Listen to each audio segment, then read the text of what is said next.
Just because Kevin Durant is 7 foot and he's a great shooter, that don't mean all you other 7 foot dummies should be out there shooting jumpers.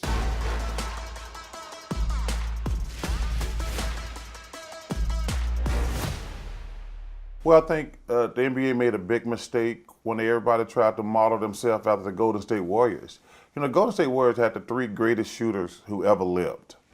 I would put those three guys up. They're the greatest shooters that ever lived. So everybody started shooting threes. And this is an amazing stat. There's 7 teams shooting more threes in the last 2 years than the Golden State Warriors. And we know the Rockets, they're an anomaly. But the notion that 6 other teams would shoot more threes than the three greatest shooters that ever lived, that's stupid and asinine. So if the trend continues, their post-up man will be extinct. What would that mean to you? Well, I think it's stupid, and I want to make it clear, I'm not the old man get off my lawn. There's a couple reasons why I think it's stupid to play like that. Because number one, you take your size advantage out the game. Why do I want Karl Anthony Towns, DeMarcus Cousins, Anthony Davis, Andre Drummond, Blake Griffin? Why do I want guys who are physically bigger and stronger? Why did I want them out on the perimeter? That helps me as a defender. Instead of trying to stop one of those big guys in the post, they're going to shoot jumpers. And listen, let's be real. How many great big guys, jump shooters there are? Now, you have to, Kevin Durant and Dirk Nowitzki, those guys are an anomaly, but I'm talking about big guys. But I don't understand why you would take your physical advantage away. Because number one, now big guys don't even get in foul trouble because they're out on the perimeter. One of the weaknesses of Joel Embiid's game, he's one of the most talented players we have in the NBA. If I'm guarding Joel Embiid, I'm on cloud nine that he's shooting threes. I can't stop him in the post. He's gonna draw a double team and get you wide open threes, or he's gonna get you in foul trouble. But when he shoots threes, I guarantee the defender's like, man, that was so easy. Because like I say, the worst thing about it, none of these, you ask any coach or any player, there's never gonna be a great 7 foot, not named Dirk Nowitzki, Kevin Durant jump shooter for a big man. So if Shaquille O'Neal were in the NBA today, do you think his coach would post him up? Oh, he'd have to post him up. You as a coach, your job is to not try to fit your system. You have to use the players you got. Look at some of the three-point shooting from the big guys we got going in the NBA today. They don't have good numbers. We don't have any 7 foot guys shooting 45% from three. But if you have a Shaquille O'Neal, a Moses Malone, Emma Charles Barkley, or Andre Drummond, or DeMarcus Cousins, if you don't let us post up and get the other team in foul trouble or draw the double, you just don't know how to coach. So you mentioned Embiid, and everyone does when we do this. Is he the guy that intrigues you most of all the big men you see? No, in the he's game? the one who frustrates me the most. He could be the best player in the NBA if he would post up more, because you can't guard him with one guy. But every time he shoots a three, I guarantee you the defender is like, thank you. You can't guard that guy in the post. So, yeah, Joel Embiid is probably the guy who frustrates me the most, because he reminds me of some guys that if you put a little guy on him, he's too big. You put a big guy on him, he's too quick. He's going to get a good shot or a foul or score. I always tell people, a great offensive player, he going to score, get a good shot, or he going to get fouled. You're not going to stop a great offensive player. But Joel Embiid stopped himself a lot of the time when he shoots threes. But I wonder too, from what I hear from coaches, is no one's teaching post-up in plays anymore either. Well, I don't know if they're teaching, but I think they just, sports are a creature of habit. And people think I hate analytics. I don't hate analytics. I don't think you can build your team through analytics. I gave you a stat earlier that there are 7 teams. The Warriors shoot the 8th most threes in the last 3 years. They shoot the 8th most threes.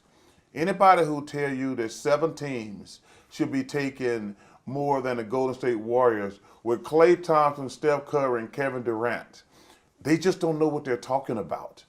I mean, that just makes no sense whatsoever. Those guys are arguably the 3 greatest shooters ever. And if there are 7 teams shooting more threes than those guys, you need to take a look in the mirror. So you mentioned Dirk earlier. Do you feel like he's the big that started it, the whole idea of a stretch 4 or a stretch 5? Was he kind of the one you think everybody said, oh, wait, maybe this is the way to go? Well, I think Dirk was the first stretch 4, 5 guy. Kevin Durant took it the same way. But see, this is the stupidity of this whole thing.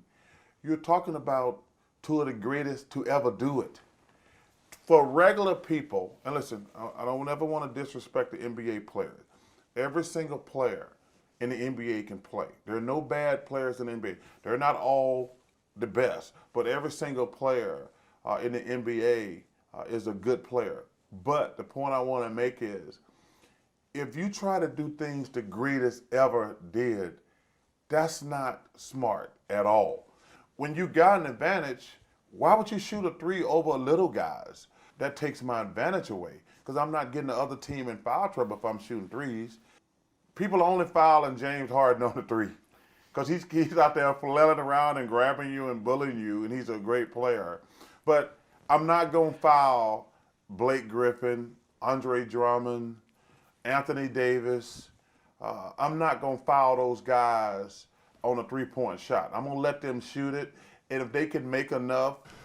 That big guys do not want to play in the paint anymore.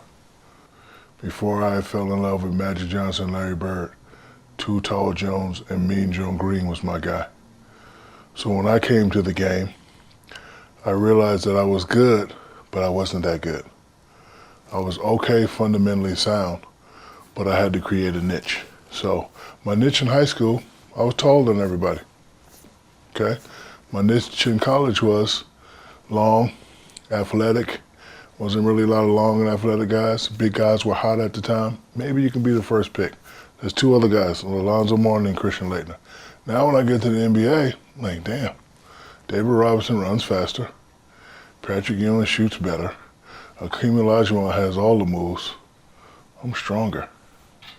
Let me beat these guys up. Let me beef up. I saw guys stay away from battling me. The game plan would be, we got to bring Shaq out. It's hard to play down there because when you're that big, you don't get calls, right? People always used to say, Shaq, you take a beating. It wasn't a beating. I loved it. I love physicality. Football, that's what we do. If I didn't take a beating, I didn't feel like I was playing hard enough.